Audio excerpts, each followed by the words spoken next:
పృథ్వీ రంగంలో దిగిన తర్వాత కొంచెం స్టేట్ లెవెల్ జర్నలిస్టుల మీద కేసులు తక్కువైనాయి. అంతకుముందు అయితే అసలు పోలీసు వాళ్ళు, నేను 18 సంవత్సరాలు మెయిన్ మీడియాలో పనిచేసి వచ్చిన అప్పుడు ఒక కేసు కాలే. పోలీసు వాళ్ళు నమస్తే అన్న అంటుండ్రు, ఎందుకంటే మనతో ఏం పని కాదని వాళ్ళకి తెలుసు కాబట్టి. ఇప్పుడు పోలీసు వాళ్ళే కేసులు పెట్టింది. నా మీద ఒక 8 కేసులు అయినాయి ఈ గవర్నమెంట్లో. నేను వచ్చి జస్ట్ 2.5 years అయింది బయటకు వచ్చి. ఈ 2.5 yearsలో 8 కేసులు అయితే దానిలో ఒక 3 పోలీస్ కానిస్టేబుల్ పెట్టిన కేసులే. ఎవరో బాధితులు పెట్టిన కేసులో, లేకపోతే ఇంకోటి కాదు. పొంగులేరు శ్రీనివాసుల మీద వార్త చేస్తే ఆయన మనోభావాలు దెబ్బతిన్నాయని చెప్పి ఒక కేసు పెట్టిండు ఒక కానిస్టేబుల్. సీతక్క మీద ఒక వీడియో ఏదో అవినీతి జరిగింది కూడా జరగబోతుంది, మీరు కొద్దిగా అలర్ట్గా ఉండాలి విషయంలో నాకు ఇచ్చిన ఇన్ఫర్మేషన్ అంటే దానికి ఒక కానిస్టేబుల్ కేసు పెట్టిండు. మంత్రి మీద మాట్లాడినందుకు మనోభావాలు దెబ్బతిన్నాయి. ఇట్లాంటివి చాలా జరిగినాయి. కాకపోతే స్టేట్ లెవెల్ జర్నలిస్టుల మీద కొంచెం తగ్గినాయి. పృథ్వీ అన్న వాళ్ళు కొంచెం జర్నలిస్టుల మీద దాడులు ఆ విషయంలో కొంత అలర్ట్ అయినరు. అంతకుముందు అయితే ఎవరు పట్టించుకోకుండ్రి. బట్ ఇప్పుడు ఇన్సిడెంట్ నేను నిన్ననే చూసిన, భూపాలపల్లి ఇన్సిడెంట్. వీళ్ళందరూ కొంతమంది జర్నలిస్ట్ కూడా పోయి మాట్లాడొచ్చిండ్రు. నిన్ననే అరెస్ట్ అయినాయి. బహుశా వీళ్ళు ఎవరు పోకపోతే అవేం జరిగి ఉండేది కాదు. అవి ఇప్పుడు మొన్న ఎట్లా ఉండేనో ఇప్పుడు అట్లాంటి సిచ్యువేషన్ ఉండేది. ఇవన్నీ కూడా స్టేట్ లెవెల్లో రేవంత్ రెడ్డి గారే చూస్తున్నారు అని చెప్పడానికి కూడా ఏం అవకాశం లేదు. లోకల్లో పైన రాజు ఎట్లా ఉంటే కింద వాళ్ళ సేవకులు, వాళ్ళ బానిసలు కూడా అట్లే ఉంటారు. ఇప్పుడు మన మీద కేసులు పెట్టిన వాళ్ళు కూడా వాళ్ళ బానిసలు చాలామంది. ఇప్పుడు భూపాలపల్లిలో కూడా సేమ్ అక్కడ ఉన్న సిఐఓ, లేకపోతే ఆ లోకల్ కాంగ్రెస్ లీడరో, లేకపోతే ఆయన అనుచరులో వాళ్ళు వీళ్ళు పోయి కొట్టినారు.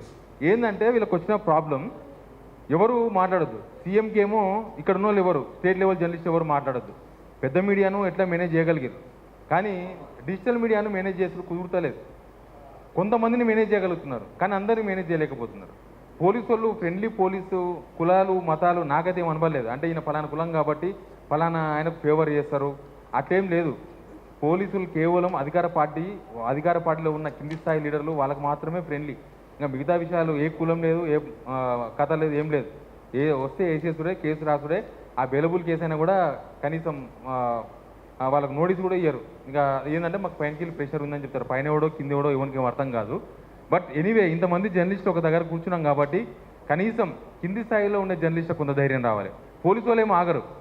మనం ఇంకొక 1000 మందిని జమ అయినా కూడా పోలీసు వాళ్ళు ఆగరు. అధికార పార్టీలో ఉన్న వాళ్ళు అసలు ఆగరు. వాళ్ళ మీద వార్త వేస్తే వాళ్ళు కేసు పెడతారు. పోలీసులు ఇట్లా పోగానే ఎఫ్ఐఆర్ చేస్తారు.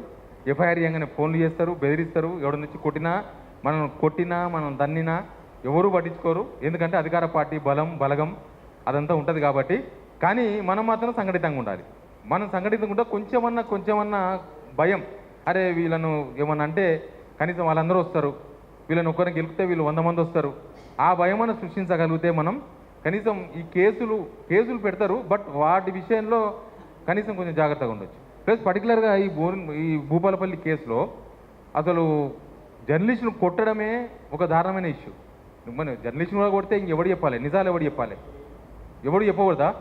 ఇప్పుడు అందరూ కాంగ్రెస్లో ఉన్నవాళ్ళు, లేకపోతే కాంగ్రెస్ ప్రభుత్వంలో ఉన్నవాళ్ళు, రేవంత్ రెడ్డి అనుచరులో, చెంచాలో ఎవరైనా ఉండొచ్చు, లోకల్లో ఉండే ఎమ్మెల్యేల అనుచరులో వాళ్ళంతా ఉండొచ్చు. అంటే వాళ్ళు ఏం చేసినా ఎవరు పట్టించుకోవద్దు. మిగతా వాళ్ళు ఎవరు పట్టించుకోరు. కాంగ్రెస్ వాళ్ళు ఎవరు, పోలీసు వాళ్ళు ఏం పట్టించుకోరు. ఇంకా లాస్ట్కి మిగిలింది ఒక మీడియా కూడా పట్టించుకోకపోతే ఇంకా వాళ్ళకి అదుపు లేదు. అందుకే ఒకరిని కొట్టేసి 100 మంది బెదిరిద్దామని చూస్తారు. కానీ ఆ 100 మంది ఆ కొట్టినోనికి మద్దతుగా ఉంటే మనం వాళ్ళు 100 మంది కాదు, ఆ ఒక్కరిని చూసి భయపడే రోజులు రావాలి. ఒక్క జర్నలిస్ట్ని చూసి భయపడాలి. అరే ఒక వార్త రాసిందంటే ఇది పెద్ద కంప అవుతుంది, కథ అవుతుంది, అసలు ఇది కావద్దు, ఇంత దూరం పోవద్దని వాళ్ళు కూడా గ్రహించాలి. పోలీసు వాళ్ళు కూడా కదా భయం పెట్టాలి. మనం పోలీసు వాళ్ళు మన మీద కేసులు పెడితేనేమో రాత్రి చెప్పుకపోతారు. మనం కేసులు పెడితే ఎవడు పట్టించుకోడు. మనం 100 కేసులు, నేను మస్తు మంది మీద కంప్లైంట్ చేసిన, నా మీద సోషల్ మీడియాలో పోస్టులు పెట్టిన వాళ్ళ మీద, లేకపోతే నా మీద ఏదో మాట్లాడితే నేను కూడా కేసులు పెట్టినా. కొంతమంది మీద కాంగ్రెస్ సోషల్ మీడియా మీద కేసులు పెట్టినా. ఒక 2 months తర్వాత మెసేజ్ వస్తుంది, మేము ఎవరైనా ట్రేస్ చేయలేదు వాళ్ళని అని. అంటే ఇంత టెక్నాలజీ పెరిగిన తర్వాత మనం అన్ని కంప్లైంట్ ఇచ్చి ఆధారాలు ఇచ్చిన తర్వాత కూడా ఆ ట్రేస్ అవుట్ చేయలేకపోతున్నారంటే పోలీసు వాళ్ళ చాతకంతనం కాదు, పోలీసు వాళ్ళ ఫెయిల్యూర్. పోలీసు వాళ్ళు పట్టించుకుంటలేరు అంతే. ఈ జర్నలిస్ట్ మీద ఈయన కేసు పెడితే పట్టించుకుంటే ఆయన ట్రాన్స్ఫర్ అవుతాడు, లేకపోతే ఆయన మీద ప్రెషర్ ఉంటుంది, ఆడ కూడా కాంగ్రెస్ కార్యకర్త ఉంటాడు. ఇదంతా ప్రతి గవర్నమెంట్ ఉండేది. మళ్ళీ ఇది ఒక గవర్నమెంట్లో జరిగేది కూడా ఏం కాదు, ప్రతి గవర్నమెంట్లో జరుగుతూనే ఉంటుంది.